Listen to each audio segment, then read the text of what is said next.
បាទសូមគោរពនឹងជំរាបសួរសូមស្វាគមន៍ពុកម៉ែបងប្អូនទាំងអស់គ្នាបាទរីកសម្ដាប់សាច់រឿងនិទាន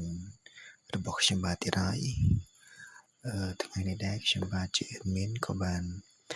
បំណំនៅសាច់រឿងនិទានថ្មីមួយទៀតឲ្យមកចែកម្លែកបាទទៅកាន់ពុកម៉ែបងប្អូនទាំងអស់គ្នាបាទរីកសម្ដាប់ហើយមុននឹងឈានទៅដល់ការសម្ដាប់នៅសាច់រឿងនិទានមួយនេះបងប្អូនអរគ្នាសូមមេត្តាចូលទៅកាន់ channel របស់ខ្ញុំបាទរួចបាទកុំភ្លេចបាទជួយចុច subscribe ម្នាក់មួយផងដើម្បីទទួលបានវីដេអូថ្មីបន្ថែមទៀតពីខ្ញុំបាទឥឡូវនៅក្នុងថ្ងៃនេះដែរខ្ញុំបាទក៏បានមកចែករំលែកសាច់រឿងនិទានបាទថ្មីទៀតហើយទៅកាន់បងប្អូនទាំងអស់គ្នារីកសាប់កំសាន្តហើយសាច់រឿងនេះដែរគឺនិយាយតាក់ទងទៅនឹងបាទបងប្អូនប្រុសម្នាក់ដែលមានជីវប្រវត្តិដ៏កំសត់បាទតែត្រូវបានទៅរស់នៅក្នុងទ្រព្យគ្រួសារអ្នកមានបាទប៉ុន្តែជាអ្នកមានបែបកំរិះបាទមិនសូវគិតបាទពីមនុស្សជំនាញខ្លួនប្រមាណទេបាទគិតតែអំពីលុយប្រាក់កាក់ផ្ទាល់ខ្លួនអញ្ចឹងណាបាទហើយឥឡូវយើងកុំឲ្យខាតពេលវេលាយូរយើងទៅសម្ដាប់នៅសាច់រឿងនិទាននេះតើវាមានអត្ថន័យឬក៏បង្កប់បានន័យយ៉ាងណាខ្លះចំពោះបាទសង្គមឬក៏ស្ថានភាពបច្ចុប្បន្នបាទឥឡូវយើងទៅស្ដាប់ផ្ដើមពីបាទហើយគ្រួសារនោះតែម្ដងបាទនៅក្នុងភូមិមួយបាទឆ្ងាយពីទីប្រជុំជនបាទមានផ្ទះឈើចាស់ទ្រុឌទ្រោមមួយខ្នងបាទហើយប្រក់ស័ង្កសីបាទមានរុនជាច្រើនបាទកាលណាដែលភ្លៀងធ្លាក់ទឹកក៏ច្រោះចូលតាមក្នុងផ្ទះនោះបងប្អូនបាទនៅក្នុងផ្ទះនោះក៏មានគ្រួសារក្រីក្រមួយរស់នៅដែរបងប្អូនដោយដោយក្តីសង្ឃឹមនៃជីវិតនោះគឺត្រូវតែរស់បន្តឪពុកម្ដាយដែលឈ្មោះពេជ្រក៏ជាមនុស្សចាស់សក់ស្ដើងបាទហើយខ្លួនស្ដើងស្រាលដើរដំណើរយឺតដោយសារគាត់គឺមានជំងឺបាទចាស់ជរាប្រចាំកាយអញ្ចឹងណាបាទហើយម្ដាយរបស់គាត់ឈ្មោះថាសុភាជាស្ត្រីបាទស្លូតបូតមុខមាត់បាទមិនពិសពលទេតែជើងដៃរបស់លោកគឺការរងការងារជាខ្លាំងតាំងពីបាទនៅក្រមុំបាទរហូតដល់ចាស់ទៅក៏នៅតែគឺគ្រីគ្រើមអញ្ចឹងទៅណាបាទមនុស្សចាស់តែយើងចាស់ទៅក្រែងគេគ្រីគ្រើមមិនមានស្អាតបាទអីទេបាទហើយពួកគាត់គឺមានកូនប្រុសតែម្នាក់គត់ដែលឈ្មោះថាវីរៈគឺជាកូនប្រុសដ៏ស្លូតបូតមិនចេះនិយាយតែមើលនឹងភ្នែកទេគាត់តែងតែជួយបំពេញការងារនិងជួយបំពេញសេចក្តីស្រឡាញ់ជូនឪពុកជានិច្ចបាទជារៀងរាល់ព្រឹកគេតែងតែឈរមើលឪពុកម្ដាយរបស់គេចេញទៅរកស៊ីទោះបីគេដឹងថាការរកស៊ីនោះវាមិនអាចបានបំពន់ជីវិតបានល្អក៏ដោយប៉ុន្តែគេតែងតែបាទគិតថាថ្ងៃណាមួយគេនឹងរកចិញ្ចឹមឪពុកម្ដាយរបស់គេវិញបាទនៅថ្ងៃមួយព្រឹកឡើងមានអាកាសធាតុត្រជាក់ខ្លាំងបាទម្ដាយរបស់វីរៈដួលសន្លប់នៅមុខផ្ទះបាទហើយឪពុករត់ទៅត្រកង3នាងបាទដោយសំឡេងញ័រហៅនាងម្ដងហើយម្ដងទៀតវីរៈឈរមើលនៅចិត្តនោះទឹកភ្នែកហូរមិនឈប់ដោយបេះដូងតូចរបស់ខ្លួនចាប់ផ្ដើមបាទឈឺចាប់ដោយសារតែភ័យខ្លាចបាត់បង់ម្ដាយបាទម្ដាយបានស្លាប់ដោយជំងឺនិងភាពក្រីក្រ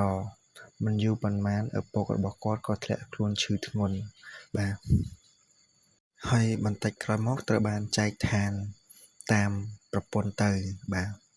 ថ្ងៃនោះវីរៈខ្លាចជាកូនកំព្រាតាំងពីពេលនោះមកវីរៈពីមុនធ្លាប់តែជាមនុស្សម្នាក់ដែលពឹងផ្អែកទៅលើឪពុកម្ដាយបាទពឹងផ្អែកការរស់នៅទៅលើឪពុកម្ដាយតែពេលឥឡូវគាត់លែងមានឪពុកម្ដាយសម្រាប់ពឹងផ្អែកទៀតហើយឪពុកម្ដាយរបស់គាត់គឺបានចែកឋានបាទចាក់ចេញពីគាត់ទៅហើយអញ្ចឹងគាត់លែងមានឪពុកម្ដាយណាត្រូវពឹងពាក់ទៀតហើយបាទហើយពេលគាត់អង្គុយនៅមុខផ្ទះរបស់គាត់នោះគាត់សម្លឹងទៅមើលមេឃដោយគ្មានអ្នកណាហៅឈ្មោះគាត់ដូចពីមុនទៀតឡើយគាត់ចង់និយាយថានៅពេលដែលវីរៈហ្នឹងគាត់ធ្លា ប់តែម្ដាយរបស់គាត់ហៅកូនហូបបាយហៅកូនមួយទឹកហៅកូនញ៉ាំបាយអញ្ចឹងណាបាទតែពេលឥឡូវគឺគ្មានអ្នកណាហៅទៀតឡើយគ្មានដៃអ្នកណាមកលួងលោមនិងអង្អែលលើកទឹកចិត្តនិងគក់ច្របាច់ដូចមុនទៀតឡើយព្រោះពេលនេះត្រូវបានបាត់បង់ទាំងម្ដាយឬក៏ឪពុកមុនពេលស្លាប់ហ្នឹងឪពុករបស់គាត់ហ្នឹងបានផ្ដាំទៅអ្នកជិតខាងម្នាក់ដែលជាត្រូវជំនាញណាបាទឲ្យយកវីរៈហ្នឹងទៅផ្ញើទៅផ្ទះមិត្តភក្តិចាស់របស់គាត់ដែលឈ្មោះលោកអុកញ៉ាសូរិយាហ្នឹងបាទវីរៈហ្នឹងគឺឪពុករបស់វីរៈហ្នឹងគាត់មានមិត្តភក្តិម្នាក់ដែលមានឈ្មោះថាលោកអុកញ៉ាសូរិយាហ្នឹងគាត់ជាអ្នកមានខ្លាំងហើយមានផ្ទះធំមានឡានមានអ្នកបម្រើជាច្រើនបាទថ្ងៃដែលវីរៈទៅដល់ផ្ទះហ្នឹងគេឃើញកាបូបធំបាទហើយនឹងជញ្ជាំងធំសំទោសវីរៈហ្នឹងឃើញបាទ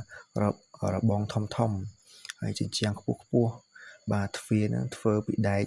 បាទធន់រឹងមាំបាទគេក៏ចាប់អារម្មណ៍ថាផ្ទះនេះធំស្អាតតែបេះដូងវិញត្រជាក់នឹងភ័យគាត់ទៅពេលដែលគាត់បានដើរចូលនៅក្នុងផ្ទះហ្នឹងគាត់ក៏មានអារម្មណ៍ថាភ័យខ្លាចនៅក្នុងផ្ទះព្រោះមិនដែលមកនៅផ្ទះធំអញ្ចឹងណាលោកអុកញ៉ាសូរិយាហ្នឹងក៏មើលឃើញវីរៈដោយភ្នែកត្រជាក់មើលឃើញដោយទឹកមុខបាទរីករាយញញឹមណាធម្មតាសាមញ្ញធម្មតាប្រពន្ធរបស់គាត់នោះឈ្មោះថាស្រីមីលាបាទស្រីមីលាគឺជាស្រីស្អាតហើយជាប្រពន្ធរបស់លោកអុកញ៉ាហ្នឹងបាទមានមុខក្រហមឆ្អិនឆ្អៅប្របីមាត់បាទពណ៌ខ្ស៊ីចម្ពូបាទចំណែកឯភ្នែកវិញមុតស្លាស្រួចល្អណាស់ប៉ុន្តែពោពេញទៅដោយការមើលងាយបាទហើយគាត់បានគិតក្នុងចិត្តថាក្មេងកំព្រាយកមកធ្វើអីបាទពេលនោះដែរសម្លេងរបស់នាងនឹងគឺបញ្ជាក់ប្រាប់ពីទង្វើនិងអត្តចរិតរបស់នាងហើយថាពេលដែលគាត់ឃើញវីរៈហ្នឹងគាត់តែងតែដៀលមកលើវីរៈថាជាក្មេងកំព្រាតែយកក្មេងកំព្រាបានការអីអញ្ចឹងណាមិនយូរប៉ុន្មាននៅពេលវីរៈដែលបានធ្វើការងារនៅក្នុងផ្ទះហ្នឹងគាត់ក៏ធ្វើការទៅមិនយូរប៉ុន្មានទៅត្រូវបានគេចាត់ទុកថាមិនចាត់ទុកថាជាសមាជិកក្នុងគ្រួសារទេព្រោះការពីឪពុកម្ដាយរបស់វីរៈនៅរងក៏តែងតែគិតថាមិត្តភក្តិរបស់ខ្លួនហ្នឹងយកកូនរបស់ខ្លួនទៅហ្នឹងគឺដើម្បីចាត់ទុកថាជាបាទក្នុងក្រុមគ្រួសារប៉ុន្តែអត់ទេគឺមិនមែនចឹងទេគេត្រូវឲ្យដេកនៅផ្ទះបាយបាទហើយចូលចេញហ្នឹងតាមច្រកទ្វារក្រោយគឺឲ្យចេញតាមទ្វារមុខទេរាល់ថ្ងៃគេត្រូវធ្វើការងារទាំងអស់ដោយមិនបានរៀននិងមិនបានដើរលេងដោយការពីនៅជាមួយឪពុកម្ដាយបង្កើតរបស់ខ្លួនទេគឺត្រូវមកនៅផ្ទះគេត្រូវទៅធ្វើការគ្រប់បែបយ៉ាងអញ្ចឹងណាពេលកូនអ្នកមានញ៉ាំអាហារម្ដងគឺវីរៈហ្នឹងត្រូវទៅឈរមើលបាទត្រូវទៅឈរមើលកូនអ្នកមាននឹងហូបមើលកូនម្ចាស់ផ្ទះនឹងហូបអញ្ចឹងណាពេលគេឃ្លានគេក៏បានត្រឹមតែយកបាយសំណល់ដែលពីកូនអ្នកមានឬក៏សំណល់ពីលោកម្ចាស់ផ្ទះហ្នឹងមកហូបតែប៉ុណ្ណឹងគឺគ្មានសិទ្ធញ៉ាំបាយអាហារពេញមាត់ទេបាទនៅពេលរាល់យប់ហ្នឹងវីរៈហ្នឹងដេកស្ងៀមស្ងាត់តែគាត់សម្លឹងទៅមើលព្រះច័ន្ទហើយគាត់នឹកដល់ឪពុកម្ដាយរបស់គាត់ចំណុចទាំងនេះបងប្អូនគឺបើយើងអានឲ្យនៅចំទៅបើយើងគិតសម័យទៅគឺចង់តែស្រក់ទឹកភ្នែកធ្លាប់តែរស់នៅជាមួយឪពុកម្ដាយដេកស្រួលមានម្ដាយអោបមានបាយហូបគ្រាន់មានពេលវេលាគ្រប់គ្រាន់ពេលឪពុកម្ដាយបានចែកឋានស្លាប់ទៅមានអារម្មណ៍ថាឯកានៅម្នាក់ឯងមករស់នៅជាមួយគេដូចជានៅជាមួយឪពុកម្ដាយអញ្ចឹងគេធ្វើបាបគេបង្អត់បាយអញ្ចឹងហើយទៅដេកម្នាក់ឯងដូចកណ្ដាលកណ្ដែងមនុស្សតែគ្មានកោះត្រៅអញ្ចឹងដេកវាលហោឋានអញ្ចឹងទៅបាទពេលដែលគាត់នឹកដល់ឪពុកម្ដាយរបស់គាត់ហ្នឹងទឹកភ្នែករបស់គាត់ហូរបាទលើខ្នើយបាទខ្នើយចាស់ដែលគាត់បានដេកហ្នឹងដោយគ្មាននរណាមើលឃើញពីការទុក្ខលំបាករបស់គាត់ទេអញ្ចឹងណា នៅពេលដែលតាំងពីពុកម្ដាយស្លាប់ទៅគាត់នឹងគឺរងទុក្ខលំបាកជាច្រើនត្រូវមកនៅផ្ទះមួយគេបម្រើគេដូចខ្ញុំកញ្ជះជាអញ្ចឹងណាមិនថាអានេះគ្រាន់តែជាការបណ្ដាំរបស់ឪពុកគាត់មិនគិតថាឲ្យកូនមនុស្សនឹងគឺដើម្បីតែបម្រើទេគ្រាន់តែស្នំសាក់នៅជាមួយនៅពេលណាពិបាកអញ្ចឹងណាបាទហើយគាត់តែងតែគិតថាបើឪពុកគាត់នៅរស់គាត់នឹងមើលថែគាត់មិនឲ្យលំបាកដូចពេលនេះអញ្ចឹងណាគាត់នឹងបានតែនិយាយក្នុងចិត្តសម្លេងខ្សោយតែមិនហ៊ាននិយាយលើខ្លាចដល់ម្ចាស់ផ្ទះនឹងគេបណ្ដេញគេធ្វើបាបគេវាយអញ្ចឹងទៅបាទហើយមានពេលខ្លះណាវីរៈក៏ឈឺដៅខ្លួនគ្មានអ្នកណាមកអើពើមួយគាត់ទេបាទចំណែកឯអ្នកស្រីមីលីនោះបាទគ្រាន់តែប្រាប់ថាកុំធ្វើជាខ្ជិលធ្វើការទៅកុំដេកកំជិលពេកកំជិលអញ្ចឹងណាដៀលគ្នាថាជាមនុស្សកំជិលអាក្រក់អញ្ចឹងវីរៈបានតែបានត្រឹមតែកាន់ដងអំបោសបោសហើយ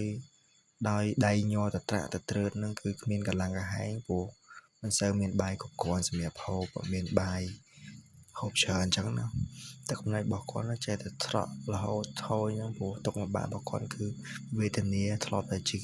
មានឪពុកម្ដាយមើលថែមានឪពុកម្ដាយនឹងស្រឡាញ់បាទអញ្ចឹងទៅដល់ពេលឥឡូវស្អាតជាមកធ្លាក់ខ្លួនក្នុងហ្នឹងអញ្ចឹងណាជីវិតរបស់កុមារម្នាក់នេះត្រូវបានបង្ខំដោយមនុស្សធំបាទមនុស្សធំហើយគាត់នឹងត្រូវគេធ្វើបាបគ្រប់បែបយ៉ាងស្នាមរបួសនៅលើដៃនិងជើងរបស់គាត់គឺជាសាក់ស្នាមដូចជារបួសនៅក្នុងចិត្តទៅទៀតបាទនៅក្នុងចិត្តរបស់គាត់គឺរបួសជាងសាក់ស្នាមនៅខាងក្រៅទៅទៀតប៉ុន្មានថ្ងៃកន្លងផុតទៅនឹងវីរៈកាន់តែបាទកាន់តែស្គមទៅណាស្បែកទៅ10ឆ្អឹងដូចជាមនុស្សដែលអត់កម្លាំងរស់នៅអញ្ចឹងបងប្អូន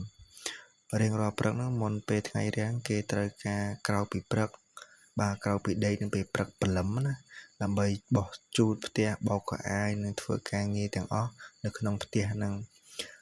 លក្ខណៈថាការងារម្ដងជាច្រើនគឺត្រូវវីរៈហ្នឹងគ្រប់គ្រងទាំងអស់ត្រូវបាទកោកបោកគក់បោកញីត្រូវអីវីរៈទាំងអស់អញ្ចឹងណាបាទហើយក្មេងៗនៅក្នុងផ្ទះលោកអញ្ញាហ្នឹងស្លៀកសម្លៀកបំពាក់បាទពាក់អាវស្អាតទៅសាលារៀនដោយមានឡានជិះទៀតហើយវីរៈហ្នឹងឈរមើលបាទចំហៀងទ្វារមើលគេមិនហ៊ាននិយាយទៅកាន់គេព្រោះយើងមករត់ផ្ញើជីវិតរស់នៅមួយគេហ៊ានសំគេទៅរៀនទេបាទបានតែមើលពួកគេចេញទៅរៀនទាំងប៉ុណ្ណឹងដោយភ្នែករបស់ខ្លួនពោពេញទៅដោយក្តីសម័យចង់រៀនចង់អីដូចគេដែរប៉ុន្តែថ្មិចមករស់នៅជាមួយគេគឺគ្មានសំណាងគ្មានអ្វីទៅប្រៀបធឹមនឹងគេបានអញ្ចឹងណាគេតែងតែចង់ឲ្យកូនគេនឹងដូចគេដែរតែគេនឹងមិនហ៊ាននិយាយទេជីវិតគេនឹងតែជីវិតវីរៈហ្នឹងក៏ចង់ឲ្យជីវិតខ្លួននឹងដូចជាកូនអុកញ៉ានឹងតែវាមិនហ៊ានសម័យហ្នឹងណាបងប្អូនហើយគាត់តែងតែគិតហើយគេតែងតែនិយាយតែដៀគាត់ថាអាកូនកំព្រាឯងកុំចង់សម័យឯងគ្មានអីមកធ្វើសម័យជាមួយនឹងជីវិតរបស់អញជីវិតរបស់ប៉ាម៉ាអញទេអញ្ចឹងណាគាត់ឯងជាក្នុងកញ្ចះហ្នឹងអញជឿតែបើសម្រាប់អញវិញហើយគេឌៀនមើលថាគាត់អញ្ចឹងបងប្អូនបាទពេលថ្ងៃត្រង់គ្រួសាររបស់អ្នកមាននឹងអង្គុយញ៉ាំអាហារបើលើតុធំមួយនឹងមានម្ហូបឆ្ងាញ់ជាច្រើនវីរៈត្រូវឈរមើលនៅជិតផ្ទះបាយរងចាំតាបាយសំណល់របស់គេមកទេគឺមិនហ៊ានញ៉ាំអាហារដួសបាយចេញពីឆ្នាំងទេតែគ្រាន់តែយកពីសំណល់ពីចានរបស់គេដែលហូបហើយហ្នឹងទើបយើងអាចហូបបានអញ្ចឹងណាបាទខ្ញុំមិនដឹងថាចិត្តរបស់ម្នាក់អីស្រីដែលជាម្ចាស់ផ្ទះនឹងជាអុកញ៉ាជាអ្នកមានដែរតែមិននៅចិត្តកំរីកំដេខីអញ្ចឹងទេបាទនៅក្នុងសាច់រឿងនេះគឺនិយាយបែបហ្នឹងគឺនិយាយថារីមែនគឺគ្មានចិត្តលើកលែងទៅឲ្យវីរៈហ្នឹងទេបាទហើយបាទពេលខ្លះទៀតហ្នឹងវីរៈហ្នឹងក៏ឃ្លានខ្លាំងរហូតដល់បាទឈឺពោះបាទឈឺពោះហ្នឹងគេមិនហ៊ានសមទេបាទបើគេសមបើគេហ៊ាននិយាយ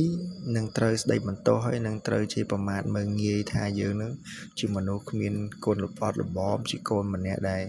ចេញចុះមកដល់ម៉ែឪអញ្ចឹងណាបាទអញ្ចឹងមិនហ៊ានសំគេទេនៅថ្ងៃមួយហ្នឹងវីរៈក៏បានលួចបាទយកបាយតិចតួចពីឆ្នាំងហ្នឹងព្រោះគាត់ហ្នឹងគេវីរៈហ្នឹងគាត់ឃ្លានខ្លាំងពេកបាទទ្រាំមិនបានក៏បានលួចយកបាយហ្នឹងទៅហូបបាទហើយអ្នកនាងមាលាហ្នឹងឃើញហ្នឹងក៏បានបាទវាយដោយលំបងវាយធ្វើបាបគ្នាបាទគ្រប់បែបយ៉ាងហើយដៀលមេអាកូនកំព្រាកុំ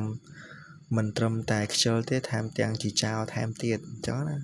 បាទវាយធ្វើបាបគ្នាព្រោះមិនឲ្យគ្នាហូបបាយផងគ្នាឃ្លានមិនចង់ហូបតែពេលឥឡូវវាយធ្វើបាបគ្នាមិនឲ្យគ្នាហូបបាយហើយគំរាមគ្នាសម្លាប់ហឹកអីទៀតអញ្ចឹងណាបងប្អូនបាទពេលនោះដែរវីរៈហ្នឹងក៏បានដួលនៅលើដីបាទទឹកភ្នែករបស់គាត់នឹងហូរបាទឈាមនឹងពេញមាត់អញ្ចឹងតែហើយខ្នងដំបៅដោយសារតែអ្នកស្រីមីលីនឹងវាយធ្វើបាបគាត់ប៉ុន្តែគេមិនហ៊ានយំចេញសម្លេងទេវីរៈហ្នឹងបាទគេដឹងថាគ្មានអ្នកណាមកជួយគាត់បានឡើយនៅពេលដែលត្រូវទៅរនកម្មម្ដងអញ្ចឹងមានតែគាត់ទេអាចជួយបានបាទហើយរាត្រីមួយហ្នឹងបន្ទាប់ពីការងារចេញពីមួយថ្ងៃទៅវីរៈហ្នឹងដេកនៅលើបាទបន្ទះចាស់មួយនៅក្នុងផ្ទះបាយហ្នឹងបាទផ្ទះឈើចាស់មួយហ្នឹងតែបន្ទះក្តារចាស់មួយក្នុងផ្ទះបាយហ្នឹងហើយខ្យល់បក់រសៀកសៀកតតាមរន្ធជញ្ជាំងធ្វើឲ្យគាត់ហ្នឹងបាទកាន់តែញ័របាទញាក់លក្ខណៈថាគ្មានកម្លាំងកំហែងធ្វើការណាគេមកចាប់យកដៃទាំងពីររបស់វីរៈហ្នឹងបាទហើយទះដៃឲ្យវីរៈនឹងភ្ញាក់ឡើងបញ្ញាប់ទៅធ្វើការអញ្ចឹងណាតែវីរៈមិនភ្ញាក់ពួកគាត់នឹងតែងតែសម័យនឹកឃើញដល់ពុកម្ដាយរបស់គាត់រូបមកចាប់ដៃក៏ពិតដៃអ្នកស្រីមេលាមកចាប់បាទដៃរបស់វីរៈនឹងដើម្បីទាញទៅកន្លែងធ្វើការណាបាទទៅកន្លែងធ្វើការតែវីរៈនឹងកន្លែងតែងតែគិតនឹកដល់ពុកម្ដាយរបស់ខ្លួនដែលបានចែកឋានទៅរូបភាពទាំងនោះក៏បានញញឹមហើយឪពុកម្ដាយរបស់គាត់បានជួសជុលបាទធ្វើជារូបភាពនឹងបានជួសជុលធ្វើឲ្យគាត់នឹងត្រឡប់មកបាទចិត្តលក្ខណៈថាតស៊ូវិញអញ្ចឹងណាលែងឲ្យមានសុបិនអាក្រក់ទៀតហើយអញ្ចឹងណាហើយគាត់តែនិយាយថាម៉ែប៉ាកូនឈឺចិត្តណាស់ទឹកភ្នែករបស់កូនហូរមិនឈប់ស្រក់នៅលើខ្នើយបាទគេមិនដឹងថាជីវិតនេះខ្ញុំមិនដឹងថាជីវិតនេះខ្ញុំនឹងត្រូវរងទុក្ខឬក៏ភាពលំបាកយ៉ាងណាទៀតទេកូនពេលនេះកូនហត់ណាស់កូននឹកឪពុកម្ដាយកូនចង់ជួបអញ្ចឹងណាបាទនៅពេលដែលចង់យល់សពហ្នឹងគាត់និយាយបែបហ្នឹងបាទសម័យបាទថ្ងៃបន្ទាប់ហ្នឹងវីរៈក៏ឈឺខ្លាំងក្តៅខ្លួនមិនហើយក៏សន្លប់បាទសណ្ដោកស្ដឹងមិនដឹងមុខអីហ្នឹងប៉ុន្តែគ្មានអ្នកណាមកអនុញ្ញាតឲ្យវីរៈនឹងសម្លាក់ដែរបាទក្រោយអ្នកស្រីមេរៀហ្នឹងបាទតែងតែប្រាប់ថាឈឺក៏ត្រូវធ្វើការកុំធ្វើជាអ្នកគ្មានប្រយោជន៍ចង់ថាទោះបីឈឺណាក៏ត្រូវធ្វើការដែរកុំធ្វើជាមនុស្សខ្ជិលអីខ្ជិលអត់ប្រយោជន៍អញ្ចឹងណាបាទថាវីរៈអញ្ចឹងចំណែកឯវីរៈហ្នឹងកាន់ឧបករណ៍ដែលខ្លួនហ្នឹងធ្វើការហ្នឹងមិនជាប់ដៃផងញ័រដៃតែតាត់ក្បាលនឹងក៏វីមើលអ្វីសឹងតែមិនច្បាស់ផងចុងក្រោយហ្នឹងក៏បានដួលសន្លប់នៅមុខផ្ទះម្សាទៀតអ្នកបម្រើម្នាក់ហ្នឹងឃើញដូច្នោះក៏បាទគ្រាអូសបាទគេហ្នឹងចូលទៅក្នុងបន្ទប់បាទហើយសន្លប់បាទមិនដឹងខ្លួនដោយគ្មានអ្នកណាមើលថែទាំសោះឡើយបាទជីវិតកុមារម្នាក់ត្រូវបានមើលថាគ្មានតម្លៃសោះហើយអន់ជាងសត្វដែលនៅចិញ្ចឹមនៅក្នុងផ្ទះទៀតចង់និយាយថាគេទុកចាត់ទុកវីរៈហ្នឹងដូចជាអន់ជាសត្វចិញ្ចឹមនេះគ្មានបាយស៊ីគ្មានអីអូទៅដាក់ទីណាតណៃនៅគៀនផ្ទះគៀនអីទៅងាប់ក៏ដិតទៅមិនងាប់ក៏ដិតអញ្ចឹងហ្នឹងគិតអញ្ចឹងបាទនៅពេលដែលវិញ្ញាមិនយូរប្រហែលនៅពេលដែលវីរៈគាត់ភ្ញាក់មកវិញហ្នឹងបាទគេនឹងមានអារម្មណ៍ថាបេះដូងឈឺចាប់ខ្លាំងបាទបេះដូងចាំប៉ុន្តែក្នុងការឈឺចាប់នោះក៏មានអ្វីមួយដែលកើតឡើងនៅក្នុងចិត្តរបស់គេដែរគឺគេបាននឹកឃើញពាក្យឪពុករបស់គេធ្លាប់ប្រាប់គាត់ប្រាប់គេថាកូនត្រូវអត់ធ្មត់ជីវិតទោះមិនលំបាកយ៉ាងណាក៏ដោយក៏ជីវិតហ្នឹងកូនត្រូវតែអត់ធ្មត់ហើយនឹងស៊ូទ្រាំបាទថ្ងៃនោះបាទវីរៈនឹងសន្យាជាមួយខ្លួនឯងថា ទោះបីជាគេត្រូវបាទទ្រាំញោមញីពីបាទអំពូមីងដែលម្ចាស់ផ្ទះយ៉ាងណាក៏ដោយក៏មិនបោះបង់ជីវិតនៅឡើយបាទក៏មិនបោះបង់ជីវិតដែលខ្លួនឯងស្រមៃឡើយបាទគេនឹងរស់ដើម្បីថ្ងៃមួយគេអាចនឹងរួចផុតពីទុក្ខវេទនានេះបានហើយនឹងធ្វើឧទ្ទិសបុណ្យកុសលរបស់ខ្លួនទៅឪពុកម្ដាយបាទទឹកភ្នែកបាទកាន់តែហូរស្រក់ទៅហើយតែចិត្តគេនឹងចាប់ដើមបាទរឹងមាំបន្តិចម្ដងលក្ខណៈទុនជាខាងក្រៅតែរឹងមាំខាងក្នុងគឺចិត្តរបស់គាត់នឹងចាប់ដើមរឹងមាំបាទហើយបន្ទាប់ពីប្រហែលថ្ងៃដែលដួលសន្លប់នេះមកវីរៈក៏មិនទាន់បានជាសះស្បើយល្អផងក៏ត្រូវបានបង្ខំឲ្យធ្វើការដូចជាមនុស្សធម្មតាបាទដៃជើងនឹងញ័រតេតតាត់បាទហើយខ្លួននឹងគឺនៅខ្សោយបាទប៉ុន្តែគ្មានអ្នកណាមកមើលឃើញនឹងអើពើពីបាទទង្វើរបស់វីរៈទេគឺទោះបីជាខ្សោយដួលងាប់មិនចេះដូចនិយាយចឹងថាគេចាត់ទុកវីរៈមិនស្មើសត្វដែលនៅចិញ្ចឹមក្នុងផ្ទះហ្នឹងបាទសត្វនៅចិញ្ចឹមផ្ទះស៊ីស្ថាបកងស៊ីស្ថាបាយស៊ីតែអីណាប៉ុន្តែវីរៈនេះវិញគឺគ្មានតម្លៃសម្រាប់គេនៅឡើយចឹងណាបាទក្មេងៗនៅក្នុងផ្ទះលោកអុកញ៉ាចាប់ផ្ដើមមើលងាយគេបាទថាគេនឹងជាកូនអ្នកបម្រើកូនបម្រើហើយកូនកំព្រាគ្មានឪពុកម្ដាយដោយសម្លេងនឹងសោចំអកបាទលក់លើយដាក់វីរៈហ្នឹងទៅថ្ងៃមួយក្មេងប្រុសម្នាក់បាទរុញវីរៈដួលហើយទឹកក្នុងធុងនោះក៏ជ្រុះលើខ្លួនគេទៀតបាទសម្លៀកបំពាក់ចាស់សើមជាប់បាទដែលសម្លេងសោយចំអករងលាន់ពេញផ្ទះមកលើវីរៈបាទវីរៈដើរចេញយឺតបាទមុខនឹងស្រពេចស្រពិលបាទដល់ពេលស្វាំងពេលដួលខ្សោយទៅវារៀងស្វិលមុខស្វាំងទៅដោយទឹកភ្នែករបស់គាត់នឹងហូរជាប់គ្មានពេលដាច់ខាតមានពេលកំណត់ហើយហូរការលំបាកវេទនារបស់គាត់នឹងច្រើនហើយគេមិនយំចេញសម្លេងព្រោះតែគេដឹងថាគ្មានអ្នកណាមកស្ដាប់ការយំស្រែករបស់វីរៈបានហើយបាទគាត់នឹងក៏មិនដឹងថាខ្លួនឯងនឹងយំស្រែកដើម្បីអីដែរព្រោះតែការណាតែយំការណាតែស្រែកទៅគឺគ្មានតម្លៃសម្រាប់គេអញ្ចឹងណាអញ្ចឹងគាត់ជឿថាយំធ្វើអីទៅបាទនៅក្នុងផ្ទះដ៏ធំនោះវិញធំនោះមហាសាលាដ៏ធំនោះបាទមានអ្នកបម្រើចាស់ម្នាក់ឈ្មោះថាយាយច័ន្ទនេះគឺជាស្រីចាស់មុខស្រទន់បាទភ្នែកពោពេញទៅដោយបាទក្តីមេត្តាលក្ខណៈថាម៉ែដោះណាម៉ែដោះហ្នឹងគឺមានចិត្តល្អមានសេចក្តីមេត្តាយាយច័ន្ទហ្នឹងឃើញវីរៈហ្នឹងឈឺចាប់ជារៀងរាល់ថ្ងៃតែងតែនិយាយជាច្រើនដែលនាំវីរៈហ្នឹងហើយយប់មួយហ្នឹងពេលដែលគេដេកយំស្ងៀមស្គៀនហ្នឹងយាយហ្នឹងក៏បានមកយកបាយក្តៅបន្តិចបន្តួចហ្នឹងនិងទឹកក្តៅហ្នឹងមកឲ្យវីរៈហ្នឹងហើយទៅក៏បាននិយាយទៅកាន់វីរៈថាកូនអើយអត់ធ្មត់ណាកូនជីវិតអ្នកក្រវាតស៊ូតែប៉ុណ្ណឹងរស់នៅពឹងផ្អែកទៅលើគេតែប៉ុណ្ណឹងបាទពេលនោះវីរៈហ្នឹងក៏បានបាទសម្លេងមកក៏បានលើកដៃសំពះអរគុណហើយគ្រុឌទឹកអោបបាទលោកយាយដែលជាម្ដាយដែលដោះហ្នឹងថាទុកដូចជាម្ដាយរបស់ខ្លួនបាទហើយក៏បាននិយាយទៅកាន់វីរៈដោយបាទថាវាគឺជាលើកដំបូងវីរៈហ្នឹងក៏បាននិយាយទៅកាន់លោកយាយចាស់ថាវាគឺជាលើកដំបូងហើយដែលមានអ្នកណាមកនិយាយជាមួយគេដោយភាពមេត្តាយាយច័ន្ទលួងលោមគេហើយដូចជាមានម្ដាយម្នាក់ដែរមិនបោះបង់គាត់អញ្ចឹងបាទនៅក្នុងយប់ងងឹតហ្នឹងបេះដូងរបស់វីរៈទទួលបានបាទពន្លឺបន្តិចបន្តួចឡើងវិញហើយបាទលែងភាពឯកាវិញហើយអញ្ចឹងណាហើយថ្ងៃមួយអ្នកស្រីមីលីហ្នឹងដឹងថាយាយច័ន្ទហ្នឹងលួចបាទជួយវីរៈនាងហ្នឹងក៏ខឹងខ្លាំងដោយបាទបណ្ដេញយាយច័ន្ទហ្នឹងចេញពីផ្ទះដោយមិនអនុញ្ញាតឲ្យយាយច័ន្ទហ្នឹងមកយកអ្វីទៅសោះឡើយបាទបណ្ដេញចោលមកយាយច័ន្ទហ្នឹងមកលាវីរៈបាទហើយរៀបចំហើយនៅចំហៀងផ្ទះហ្នឹងបាទហើយចាប់ដៃហើយយាយចាស់ហ្នឹងមកកាន់ដៃវីរៈបាទយ៉ាងតឹងហើយបានប្រាប់វីរៈថាកូនត្រូវរស់កូនត្រូវអត់ធ្មត់កុំឲ្យគេមើលងាយជីវិតកូន វិរៈហ្នឹងក៏លើកដៃសំពះបាទលើកសម្បៃសំពះដល់បាតជើងបាទទឹកភ្នែករបស់យាយចាស់ហ្នឹងហូរខ្លាំងទៅហើយគាត់បានឃើញវិរៈហ្នឹងគឺប្រៀបចាត់ទុកដូចជាកូនបការបស់គាត់ទៅហើយបាទនៅពេលដែលគាត់លាចេញមកគាត់មានថាគាត់នឹងចាក់ចេញដើម្បីឲ្យវិរៈហ្នឹងធ្វើម៉េចក៏ដោយតែបានសុខសប្បាយអញ្ចឹងណាគាត់បែរផ្ដាំថាវិរៈហ្នឹងត្រូវអត់ធ្មត់ព្យាយាមធ្វើម៉េចយើងជាកូនក្ពាបាទតែយើងកុំទន់ជ្រាយអញ្ចឹងណា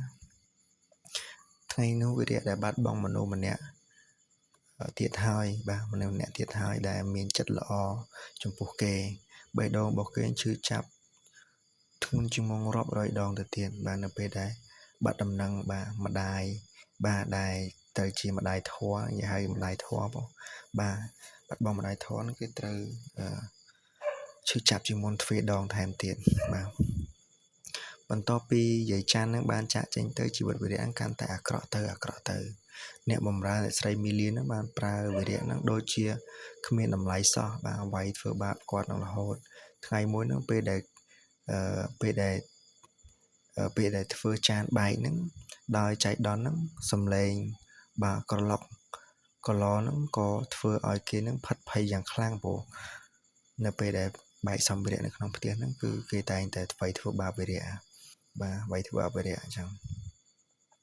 អ្នកនាងមីលីនឹងបានវាយធ្វើបាបវិរៈនឹងយ៉ាងនឹងខ្សែក្រវ៉ាត់ហើយមិនគិតថាជាកុមារឬក៏ជាមេទេវាយធ្វើបាបគាត់វិរៈនឹងរងរបួសយ៉ាងធ្ងន់ធ្ងរទឹកភ្នែករបស់គាត់នឹងហូររហូតបាទមិនហ៊ានហូរមិនតែមិនហ៊ានស្រែកចេញព្រោះនៅផ្ទះគេយើងមិនហ៊ានទេបាទធ្វើតែយំខ្សឹបខ្សួលក្នុងចិត្តហ្នឹងទៅបាទហើយក៏បានទៅសួរខ្លួនឯងថាតើខ្ញុំកើតមកនេះដើម្បីទទួលទុក្ខនិងទទួលកម្មយ៉ាងនេះមែនឬបានជាជីវិតខ្ញុំហេតុអ្វីក៏វេទនាម្ល៉េះនៅយប់នោះវិរៈនឹងអង្គុយម្នាក់ឯងមើលសម្លឹងមើលមេឃយ៉ាងងងឹតបាទហើយស្នាមរបួសរបស់គាត់នឹងបាទនៅតាមខ្នងតាមកែងដៃតាមជើងតាមដៃនឹងគឺរបួសពេញខ្នងទាំងអស់ទៅហើយបាទហើយគេនឹងក៏បាននឹកឃើញពាក្យចាស់ថាបាទនឹងឪពុកម្ដាយរបស់គាត់នឹងបាននឹកឃើញថាជីវិតកូនត្រូវតែតស៊ូទោះបីជាកូនក្រមិនក្តីតែកូនកំក្រចិត្តកំក្រគំនិតកំក្រក្តីស្រឡាញ់របស់កូនចំពោះអ្នកដទៃបាទកូនត្រូវស្វែងរកព្យាយាមអ្វីដែលជារបស់កូនអ្វីដែលជារបស់កូនចង់បានណាអញ្ចឹងបាទគំនិតមួយនេះបានកើតនៅក្នុងចិត្តគេរហូតគេនឹងក៏បានរត់ចេញពីទីនោះទៅទោះបីជាមិនដឹងថាទៅណាទោះបីជាមិនដឹងថានៅក្នុងដៃគ្មានអ្វីក៏ប្រសើរជាងរស់នៅក្នុងរង្វង់ឧស្សាហ៍ដែលគ្មានតម្លៃដែរវិលៈសម្លឹងទៅមើលផ្ទះមហាធំនេះហើយក៏បានលើកដៃចង្អុលដំបូលផ្ទះថាអ្នកល្អរូបប៉ុន្តែខាងក្នុងរបស់អ្នកគឺមិនអាចល្អបានទេចង់បានន័យថាវិរៈហ្នឹងគឺសំដៅទៅលើផ្ទះទ្រព្យសម្បត្តិមានប្រាក់ទាំងអស់ប៉ុន្តែនៅក្នុងចិត្តរបស់អ្នកទាំងអស់ហ្នឹងគឺมันមានតចរិតល្អដូចរូបកាយសម្បត្តិនៅខាងក្រៅទេអញ្ចឹងណាអញ្ចឹងនៅក្នុងសាច់រឿងនេះដែរក៏បាននិយាយបាទតាក់ទងទៅនឹងក្មេងប្រុសម្នាក់ដែលមានជីវប្រវត្តិដ៏កំសត់បាទត្រូវរស់នៅជាមួយនឹងបងប្អូនអំពូមីងអ្នកជិតខាងឬក៏បងប្អូនមិត្តភ័ក្តិហ្នឹងបាទយើងដឹងថាការមករស់នៅជាមួយគេវាមិនងាយស្រួលដូចជាអ្វីដែលយើងគិតទេវាតែងតែយើងត្រូវខ្វះខាតឬពាក្យពេចន៍តិចតួចអញ្ចឹងណាបាទទៅកាន់មនុស្សជំនាញខ្លួនបាទហើយនៅក្នុងសាច់រឿងនេះដែរគឺនិយាយតទៅវិញទៀតតើតើទៅនឹងវានៅពេលដែលគាត់បានចេញពីកន្លែងដែលផ្ទះលោកអញ្ញាសូរិយានឹងមកគាត់នឹងក៏មកបានធ្វើការនៅកន្លែងបាទស្ថាប័នមួយបាទហើយគាត់នឹងក៏បានមិនមានចំណេះជំនាញទេប៉ុន្តែគេឲ្យគាត់នឹងធ្វើជាសន្តិសុខនៅក្នុងស្ថាប័នមួយបាទអញ្ចឹងទៅគាត់នឹងក៏បានចេះធ្វើសន្តិសុខធ្វើអីនៅរលុយប្រាក់កាក់នឹងឥឡូវនៅពេលដែលគាត់ធ្វើបានសន្តិសុខហើយនៅពេលដែលទទួលបានក្តីស្រឡាញ់ពីមាសហើយគេក៏បានបកគលតំណែងបាទគ្រប់គ្រងបាទផ្នែកបាទការនាំចេញនាំចូលហ្នឹងឲ្យវិរៈនឹងទូទាត់លត់សោយតែអញ្ចឹងទៅបាទពេលហ្នឹងដែរវិរៈហ្នឹងក៏បានចាប់ផ្ដើមបាទចេះគិតតាំងពីនោះមកអញ្ចឹងនៅក្នុងសាច់រឿងនេះដែរมันមានអ្វីច្រើនមកចែករំលែកទៅកាន់ពុកម៉ែបងប្អូនទេមានតែពាក្យពេចន៍ប៉ុណ្ណឹងហើយមានតែរឹកម្លាមដៃដបជូនចំពោះលោកបាទ បោកពាក់បុរសដែលជាមេតបដែលបានពលីជីវិតសូមឲ្យជួបតែពុទ្ធពរទាំងឡាយ4ប្រការបាទមិនមានអ្វីកាត់កើនចំពោះលោកអ្នកដែលមានគុណឡើយអញ្ចឹងវីដេអូនេះមានតែប៉ុណ្្នឹងទេការចែកកម្លែកបើសិនជាបងប្អូនបាទស្រឡាញ់និងពេញចិត្តអាចជួយចុច Subscribe ម្នាក់មួយបានសូមអរគុណសូមគោរពលា